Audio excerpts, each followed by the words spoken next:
உயிர்த்த ஞாயிறு தாக்குதலுக்கு இன்றுடன் 7 வருடங்கள் நிறைவு. உயிர்த்த ஞாயிறு தாக்குதல் விசாரணையை சீர்குலைக்க முயற்சிப்பதாக கர்தினால் குற்றச்சாட்டு.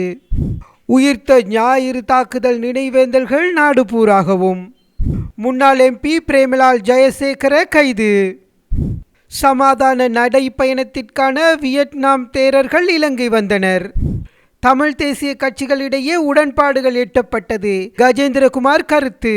இஸ்லாமாபாத் அமைதி பேச்சுவார்த்தை அமெரிக்கா ஈரானுக்கிடையே நீடிக்கும் இழுபறி. உயிர்த்த ஞாயிறு பயங்கர தாக்குதல் இடம்பெற்று இன்றுடன் 7 ஆண்டுகள் நிறைவடைகின்றன. இதனை முன்னிட்டு இன்று நாட்டின் அனைத்து தேவாலயங்களிலும் விசேட மத வழிபாடுகள் முன்னெடுக்கப்பட்டன. இலங்கையின் வரலாற்றில் காலத்தால் அழிக்க முடியாத கருப்பு பக்கம் எழுதப்பட்டு இன்றுடன் சரியாக 7 ஆண்டுகள் நிறைவடைகின்றன.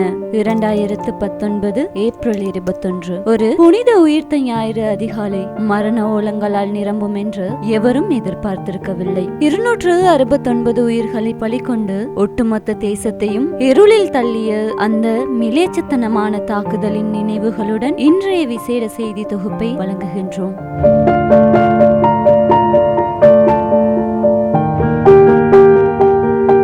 அது ஒரு உயிர்த்த ஞாயிறு விடியல். தேவாலயங்களில் பிரார்த்தனைகள் உச்சகட்டத்தில் இருந்த போது காலை 8:45 மணிக்கு அந்த பயங்கரம் நிகழ்ந்தது.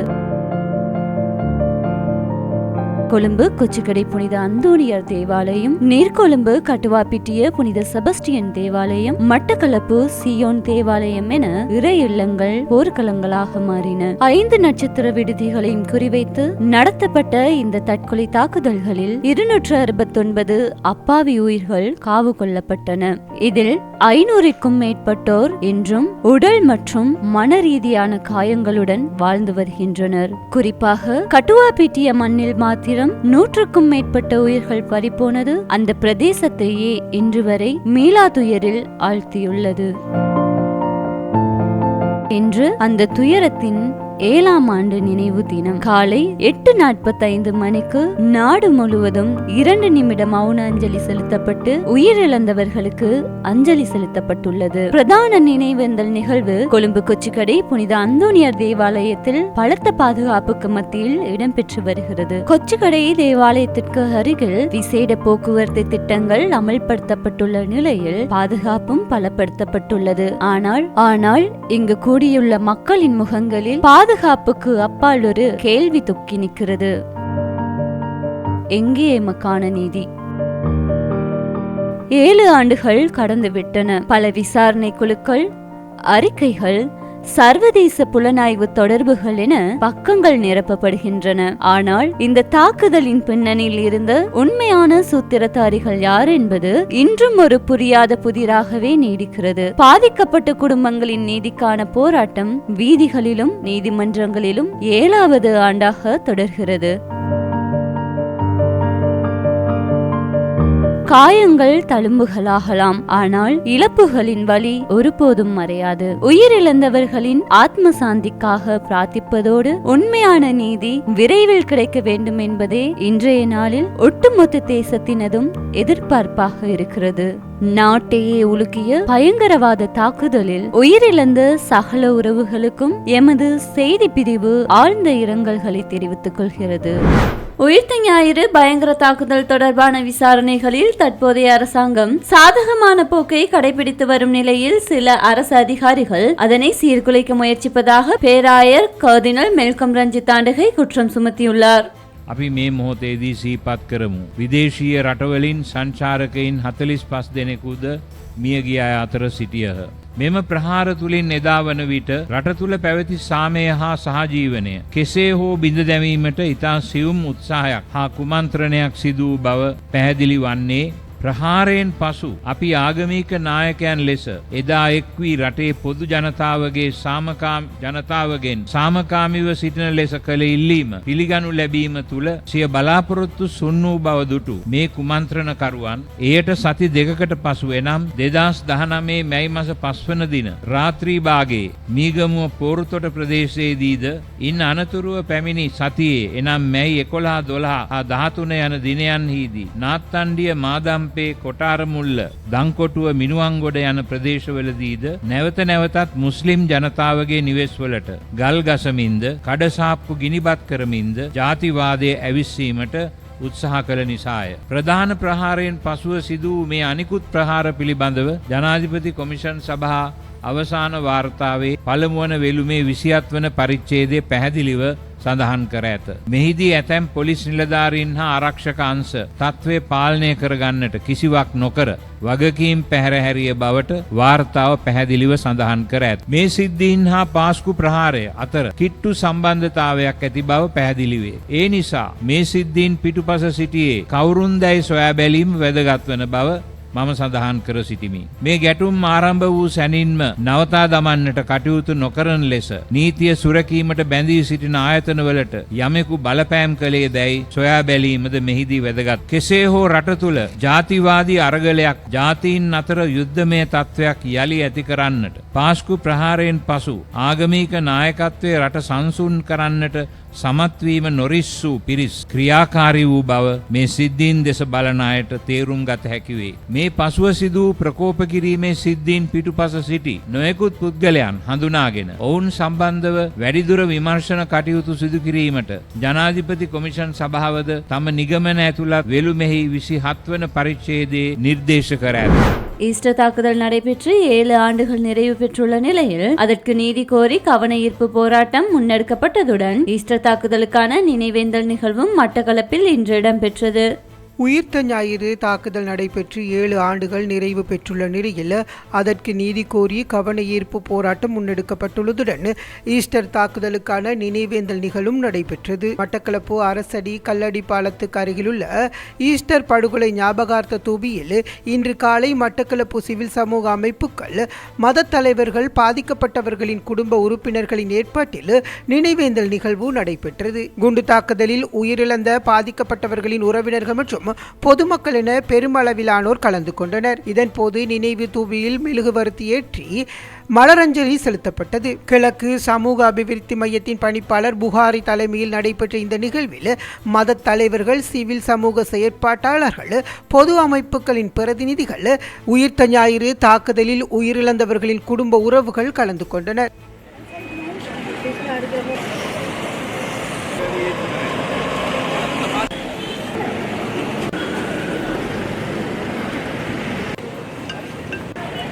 அதனைத் தொடர்ந்து உயிர்த்த ஞாயிறு குண்டு தாக்குதல் தொடர்பில் நீதியை நிலைநாட்டுமாறு வலியுறுத்தி கவன ஈர்ப்பு போராட்டம் முன்னெடுக்கப்பட்டது. பாதிக்கப்பட்டவர்களுக்கான நீதியை உறுதி செய், குற்றவாளிகளை பொறுப்பு கூறுவதற்கு வழியேற்பது, ஈஸ்டர் தாக்குதலுக்கு பொறுப்புமிக்க வெளிப்படைத்தன்மையான விசாரணை வேண்டும் போன்ற சுலோகங்களை தாங்கிய பதாதைகளை ஏந்தியவாறு போராட்டம் முன்னெடுக்கப்பட்டது. இன்றைய தினம் ஈஸ்டர் தாக்குதல் நினைவஞ்சலி இடம்பெறும் இடங்களில் பாதுகாப்பு பலப்படுத்தப்பட்டுள்ளது.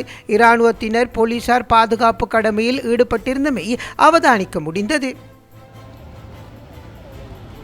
இதேவேளை உயிர்த்த ஞாயிறு குண்டு தாக்குதலில் 7ஆம் ஆண்டு நிறைவையொட்டி மட்டக்களப்பில் பல்வேறு நிகழ்வுகள் பலத்த பாதுகாப்பு மத்தியில் நடைபெற்றது. மட்டக்களப்பு நகரில் காந்தி பூங்காவில் உள்ள உயிர்த்த ஞாயிறு படுகொலை ஞாபகார்த்த தூபியில் இன்று காலை மட்டக்களப்பு மாவட்ட மாநகர சபையின் ஏற்பாட்டில் நினைவேந்தல் நிகழ்வுகள் நடைபெற்றன. மட்டக்களப்பு மாநகர சபையின் முதல்வர் சிவபாக்கியநாதன் தலைமையில் நடைபெற்ற இந்த நிகழ்வில் பிரதி முதல்வர் தினேஷ் உட்பட மாநகர சபை உறுப்பினர்கள், ஊடகவியலாளர்கள், பொதுமக்கள் என பெருமளவிலானோர் கலந்து கொண்டனர். இதன்போது நினைவு தூபியில் மெழுகுவர்த்தி ஏற்றப்பட்டு மலரஞ்சலி செலுத்தப்பட்டதுடன் படுகொலை செய்யப்பட்டவர்களின் ஆத்மா சாந்திக்காக பிரார்த்தனையும் முன்னெடுக்கப்பட்டது.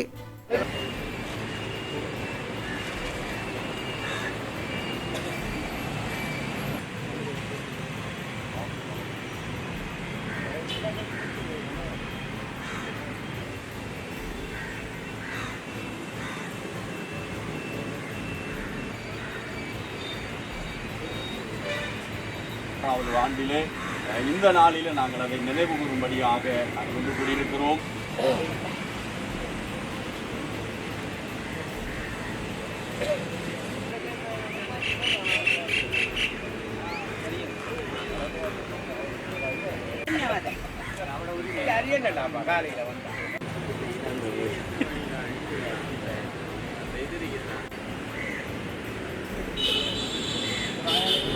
ஈஸ்டர் தாக்குதல் தொடர்பிலும் அரசாங்கத்தின் தற்போதைய நடவடிக்கைகள் தொடர்பிலும் இன்று ஊடக சந்திப்புகளில் இடம்பெற்ற கருத்துக்கள் சில. ඔබතුමා හිතනවා ඇති ඔබතුමාට අවුරුදු 5ක දිග කාලයක් ලැබිලා තියෙනවා කියලා. නෑ එහෙම නෑ. ඒක දිනවලින් කියනවා නම් ඔබතුමාට ලැබිලා තියෙන්නේ දින 1825ක් පමණයි. ඒකෙන් දැනටමත් දින 500කට වැඩි ප්‍රමාණයක් ගිහිල්ලා ඉවරයි. ඒ නිසා ආයේ බල ඉන්න අවශ්‍යතාවයක් නෑ. සම්පූර්ණ බලය ඔබතුමාගේ අතේ තියෙන්නේ. පෑන තියෙන්නේ ඔබගේ අතේ. බැටන් එක තියෙන්නේ ඔබගේ අතේ. ඒ නිසා අපි බලාපොරොත්තු වෙනවා මේ පාලන සමයේදී අපිට යුක්තියක් ඉෂ්ට වෙයි කියලා මම බලාපොරොත්තු වෙනවා. මොකද අපි කියලා කියනවට වැඩිය මම බලාපොරොත්තු වෙනවා. මොකද මම ඔබ වෙනුවෙන් පෙනී සිටපු කෙනෙක්. මගේ වටිනා ඡන්දය මම ඔබතුමාට ලබලා ඒ නිසා මේ අවස්ථාව ප්‍රයෝජනෙ අරගෙන පුළුවන් තරම් ඉක්මනින් මේ ප්‍රශ්නවලට අපිට විසඳුම් ලබා දෙන්න කියලා ඉල්ලා සිටිමින් මේක ඔබට කරන්න අපොහසත් වුණොත් මේක ඔබතුමාට කරන්න බැරි වුණොත් මේ පාලන සමයේදී මම හිතනවා මේක කියන්නත් ඕනේ. හැබැයි කියන්නත් නරකයි. ඉතින් මම දන්නේ මේ මීට පස්සේ මට අවස්ථාවක් ලැබෙයිද කියලා. ඔබතුමා මේක හරියට ප්‍රයෝජන හැටියට ගත්තේ නැත් ඔබතුමාටත් දුවන්න වෙයි. ආයෙ නිකන් ලොවෙත් නැති වෙන්න කියන එක මතක් කරමින් අපි හැමෝම මේක වෙනුවෙන් පෙනී සිටිමු කියලා ආරාධනා කරමින් we fight for justice and we die for justice කියලා ඔබ සියලු දෙනාම එක් කරගමින් මේ අවස්ථාව ලබා දුන් ඔබ සියලු දෙනාටම ස්තුතිවන්ත වෙමින් මා නිහඬ වෙනවා. වආඛිරු දඅවානා අනිල් හම්දුලිල්ලාහි රබ්බිල් ආලමීන් වස්සලාමු අලයිකුම් වරහ්මතුල්ලාහි වබරකාතුහු. මේක ක්‍රියාත්මක කරන්න නම් බල ඉන්න එපා. බුද්ධ වචනයකින්ම මම අවසන් කරන්නම්. අප්පමාදෝ අමතපදං පමාදෝ මච්චුනෝපදං. පාස්කු ප්‍රහාරය සිදු වෙලා අදට වසර 7ක්. ඒ කියන්නේ අපේ රටේ අහිංසක ජනතාවගේ ඇස් ලේ මස් නාර ජීවිත දන් දුන්න අද දිනය වගේ දවසක තමයි 2019 අප්‍රේල් 21 වෙනිදා ඉතාමත් ම්ලේච්ඡ ලෙස මේ රටේ පාස්කු ප්‍රහාරය සිදු වුණා. ඒ සිදුවීම පිළිබඳව අපි කනගාටු වෙනවා. අපි ඒ පිළිබඳව අහිංසක ජනතාවට මෝක්ෂව ප්‍රාර්ථනා කරනවා. ඒ වගේම තිය හා සාධාරණත්වය අපේ රටේ ජනතාව වෙනුවෙන් බලාපොරොත්තු වෙනවා. ගොඩක් අයට අමතක වෙලා තියෙනවා. හැබැයි අපිට ඒක අමතක කරන්න බෑ. මේ පාස්කු ප්‍රහාරය සිදුවෙච්ච ආකාරය. சமாதான நடைப்பயணத்திற்காக வியட்நாமிய வணக்கத்திற்குரிய பஞ்சானாகார தேரர் தலைமையிலான 7 பௌத்த தேரர்கள் இன்று காலை இலங்கை வந்தடைந்துள்ளனர். சமாதான நடைப்பயணத்திற்காக வியட்நாமிய வணக்கத்திற்குரிய பஞ்சாகார தேரர் தலைமையிலான 7 பௌத்த தேரர்கள் இன்று காலை இலங்கைக்கு வந்தடைந்தனர். இந்த சமாதான நடைப்பயணத்திற்காக ஆலோகா என்ற நாயும் பாதுகாப்பாக இலங்கைக்கு அழைத்து வரப்பட்டுள்ளது. சர்வதேச அளவில் புகழ்பெற்ற வாக் ஃபார் பீஸ் சமாதான நடைப்பயண திட்டம் இன்று முதல் 28ஆம் தேதி வரை இலங்கையில் அரசு அனுசரணையுடன் நடத்த ஏற்பாடு செய்யப்பட்டுள்ளது. வணக்கத்திற்குரிய பஞ்சாங்கார தேரர் தலைமையில் மகா சங்கத்தினர் அனுராதபுர ஜெயஸ்ரீ மகாபோதியிலிருந்து பெற்றுக்கொள்ளப்பட்ட அரச மரக்கன்றுடன் இந்த நடைப்பயணத்தில் பங்கேற்க உள்ளனர். ஜனாதிபதி செயலகம் கிளீன் ஸ்ரீலங்கா திட்டம், புத்த சாசன சமய மற்றும் கலாசார விவகாரங்கள் அமைச்சு, பொது நிர்வாக, மாகாண சபைகள் மற்றும் உள்ளூராட்சி அமைச்சு, முப்படை மற்றும் போலீசார், தேசிய வடிவமைப்பு மையம் உள்ளிட்ட பெருமளவிலான அரச மற்றும் தனியார் நிறுவனங்கள் இந்த சமாதான நடைப்பயணத்திற்கான ஆதரவை வழங்குகின்றது. இந்த நடைப்பயணத்தினூடாக இலங்கை பௌத்த மரபுகள், பாரம்பரிய கைவினை கலைகள் மற்றும் கலை அம்சங்கள் மக்களிடையே கொண்டு செல்லவும் எதிர்பார்க்கப்படுகிறது. இதேவேளை இன்று முதல் இலங்கையில் உத்தியோகபூர்வமாக ஆரம்பமாகும் சமாதான நடைபயணம் திட்டத்திற்கு ஜனாதிபதி அனுரகுமார திசாநாயக்க தனது முழுமையான ஆதரவை வெளிப்படுத்தியுள்ளார். இதேவேளை இன்று முதல் இலங்கையில் உத்தியோகபூர்வமாக ஆரம்பமாகும் சமாதான நடைப்பயண திட்டத்திற்கு ஜனாதிபதி அனுரகுமார திசாநாயக்க தனது முழுமையான ஆதரவை வெளிப்படுத்தியுள்ளார். இது குறித்து ஜனாதிபதி தனது எக்ஸ் தளத்தில் பதிவொன்றினை இட்டுள்ளார். அதில் அனைத்து மக்களிடையேயும் விழிப்புணர்வு, கருணை, ஒற்றுமை மற்றும் நல்லிணக்கத்தை ஊக்குவிக்கும் வகையில் இன்று ஆரம்பமாகும் சமாதான நடைப்பயணத்திற்கு ஆதரவளிப்பதையிட்டு தான் பெருமை அடைகின்றேன் என்று குறிப்பிட்டுள்ளார். ரத்தினபுரி மாவட்ட முன்னாள் பாராளுமன்ற உறுப்பினர் பிரேமலால் ஜெயசேகர அனுமதி பத்திரம் இல்லாத கைத்துப்பாக்கியுடன் நுவரெலியா போலீஸ் குற்றத்தடுப்பு பிரிவினரால் கைது செய்யப்பட்டுள்ளார். குடும்ப உறவினர்களுடன் நுவரெலியாவுக்கு சென்றிருந்த பிரேமலால் ஜெயசேகரவுக்கும் அவிசாவிலையில் இருந்து அங்கு சுற்றுலா வந்திருந்த ஒரு குழுவினருக்கும் இடையே வாய்த்தர்க்கம் ஏற்பட்டுள்ளது. இதன்போது பிரேமலால் ஜெயசேகர தனது கைத்துப்பாக்கியை காட்டி அந்த தரப்பினரை அச்சுறுத்தியதாக நுவரெலியா போலீசாருக்கு கிடைத்த முறைப்பாட்டின் அடிப்படையில் குற்றத்தடுப்பு பிரிவின் பொறுப்பதிகாரி ரவீந்திர பிரேமலால் உள்ளிட்ட அதிகாரிகள் அவரை சந்தேகத்தின் பேரில் கைது செய்துள்ளனர். அவரிடமிருந்து கைப்பற்றப்பட்ட கை துப்பாக்கிக்காக பாதுகாப்பு அமைச்சினால் வழங்கப்பட்ட அனுமதி பத்திரம் 2025ஆம் ஆண்டுடன் காலாவதியாகியுள்ளமை கண்டறியப்பட்டுள்ளது. சந்தேக நபர் மேலதிக விசாரணைகளுக்காக நுவரெலிய நீதவான் நீதிமன்றில் ஆஜர்படுத்தப்பட உள்ளார். அண்மையில் தமிழ் சட்டத்தரணிகள் ஏற்பாடு செய்திருந்த தமிழ் கட்சிகளின் சந்திப்பின் போது கொள்கை ரீதியான உடன்பாடு எட்டப்பட்டுள்ளது எனவும் தமிழ் தேசத்திற்கும் சிங்கள தேசத்திற்கும் இடையில் சமூக ஒப்பந்தம் வேண்டும் என்பதும் தொடர்பில் சில முடிவுகள் எடுக்கப்பட்டதாகவும் பாராளுமன்ற உறுப்பினர் கஜேந்திரகுமார் பொன்னம்பலம் தெரிவித்துள்ளார். இன்று இடம்பெற்ற ஊடக சந்திப்பில் கருத்து தெரிவிக்கும் போதே அவர் இதனை தெரிவித்துள்ளார். இந்த நாட்டிலே இருக்கக்கூடிய இனவாத போக்கை முற்றுமுழுதாக இல்லாமல் செய்கிறதுக்கு அதாலே அந்த இனவாதத்தாலே அனுபவப்பட்டு பாதிக்கப்பட்ட இன்னொரு ஒரு இனம் என்ற வகையில் நாங்கள் அந்த பாதிக்கப்பட்ட உறவினர்களுக்கும் எங்களுடைய பூரண ஆதரவும் ஒத்துழைப்பும் நிச்சயமாக இருக்கும் என்ற விடயத்தையும் இங்கு சுட்டிக்காட்டி நீதி நியாயத்தை தேடி அதை வலியுறுத்தி அதை எட்ட விரும்புகின்ற அனைத்து தரப்புகளோடும் இந்த அநியாயத்துக்கு ஒரு முற்றுப்புள்ளி வைக்கிறது மட்டுமில்லை, இதுக்கு பின்னாலே உண்மையிலே இருக்கக்கூடிய நபர்கள் தூக்குக்கு அனுப்புவதற்கு நீதி நியாயத்தை நிலைநாட்டுவதற்கு தமிழ் தேசிய பேரவையுடைய முழுமையான பங்களிப்பு எப்பொழுதும் இருக்கும் என்பதையும் நாங்கள் இந்த இடத்துல சுட்டிக்காட்ட விரும்புகின்றோம்.